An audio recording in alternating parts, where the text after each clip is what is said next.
ओम नमो भगवते वासुदेवाय। महाभारत की कथाओं में प्रसंग है राजकुमारों की शिक्षा और परीक्षा तथा एकलव्य की गुरु भक्ति। वैशंपायन जी कहते हैं, जन्मेजय द्रोणाचार्य भीष्म पितामह से सम्मानित होकर हस्तिनापुर में रहने लगे।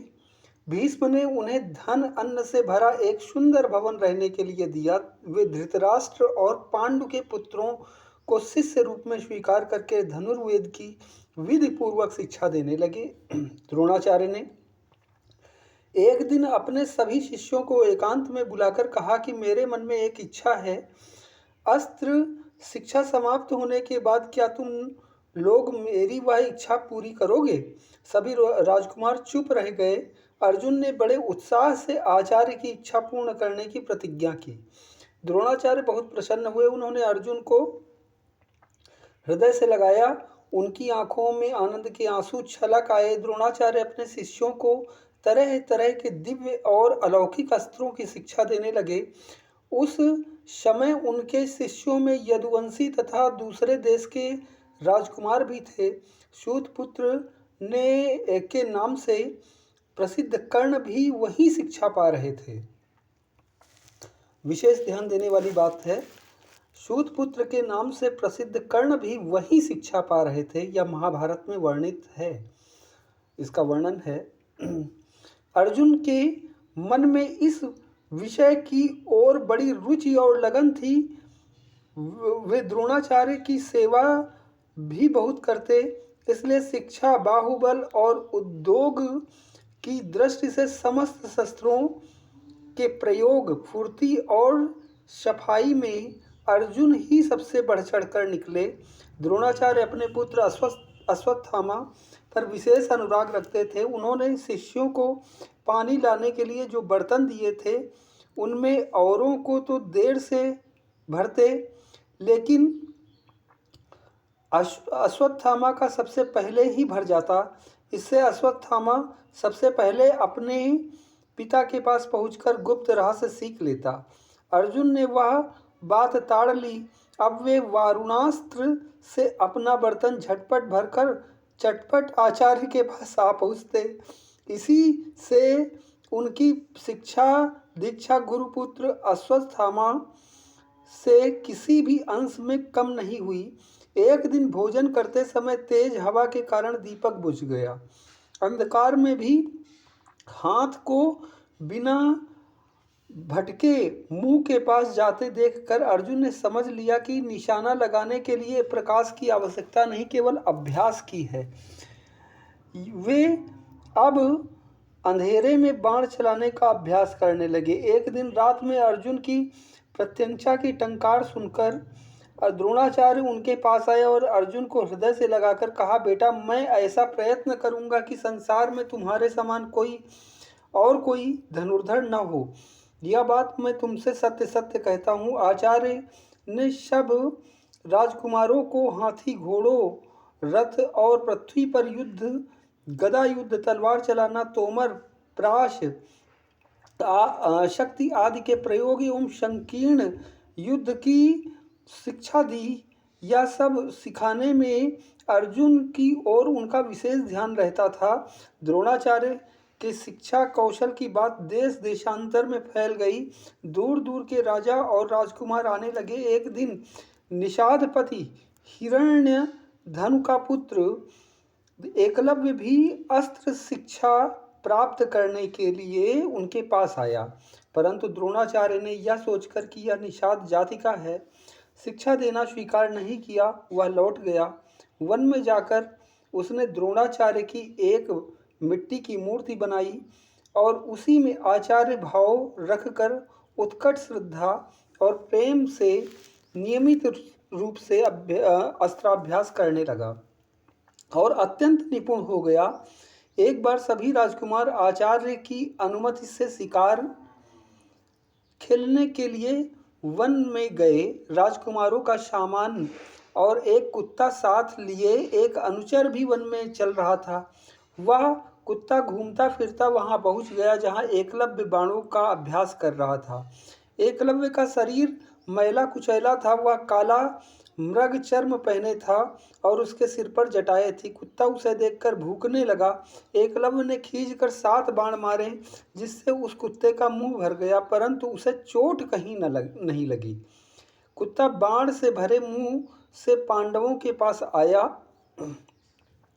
यह आश्चर्यजनक दृश्य देखकर पांडव कहने लगे कि उसका शब्द भेद और फुर्ती तो विलक्षण है। टो लगने पर उसी वन में उन्हें एकलव्य मिल गया। वह लगातार बाणों का अभ्यास कर रहा था। पांडव एकलव्य का रूप बदल जाने के कारण उसे पहचान न सके। पूछने पर एकलव्य ने बतलाया, मेरा नाम एकलव्य है, मैं भील राज हिरण्यधनु का पुत्र और द्रोणाचार्य का शिष्य हूँ। मैं यहाँ धनुर्विद्या का अभ्यास करता हूँ। अब सभी ने उसे अच्छी तरह पहचान लिया। वहाँ से लौटकर सब राजकुमारों ने द्रोणाचार्य से सब हाल कह सुनाया। अर्जुन ने कहा, गुरुदेव, आपने मुझे हृदय से लगाकर बड़े प्रेम से यह बात कही थी कि मेरा कोई भी शिष्य तुमसे बढ़कर न होगा, परंतु यह आपका शिष्य एकलव्य तो सबसे और मुझसे भी बढ़कर है। अर्जुन की यह बात सुनकर द्रोणाचार्य ने थोड़ी देर तक कुछ विचार किया और फिर उन्हें साथ लेकर उसी वन में गए। द्रोणाचार्य ने अर्जुन के साथ वहां पहुंचकर देखा कि जटावल्कल वस्त्र धारण किए एकलव्य बाण पर बाण चला रहा है। शरीर पर मैल जम गया है, परंतु उसे इस बात का ध्यान नहीं है। आचार्य को देखकर एकलव्य उनके पास आया और चरणों में दंडवत प्रणाम किया। फिर वह उनकी विधि पूर्वक पूजा करके हाथ जोड़कर उनके सामने खड़ा हो गया और बोला, आपका शिष्य सेवा में उपस्थित है, आज्ञा कीजिए। द्रोणाचार्य ने कहा, यदि तू सचमुच मेरा शिष्य है तो मुझे गुरु दक्षिणा दे। मेरे पास ऐसी कोई वस्तु नहीं जो मैं आपको न दे सकूं। एकलव्य को बड़ी प्रसन्नता हुई। उसने कहा, आज्ञा कीजिए, मेरे पास ऐसी कोई वस्तु नहीं जो मैं आपको न दे सकूं। द्रोणाचार्य ने कहा, एकलव्य, तुम अपने दाहिने हाथ का अंगूठा मुझे दे दो। सत्यवादी एकलव्य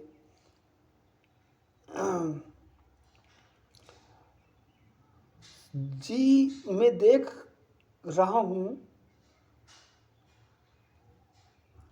सत्यवादी एकलव्य अपनी प्रतिज्ञा पर डटा रहा और उसने उत्साह तथा प्रसन्नता से दाहिने हाथ का अंगूठा काटकर गुरुदेव को सौंप दिया। इसके बाद उसकी बाण चलाने की वह सफाई और फुर्ती नहीं रही।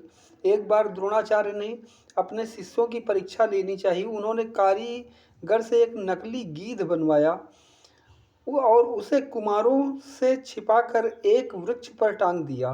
तदनंतर राजकुमारों ने से कहा, धनुष पर बाण चढ़ाकर तैयार हो जाओ, तुम्हें निशाना लगाकर उस गीध का सिर उड़ाना होगा।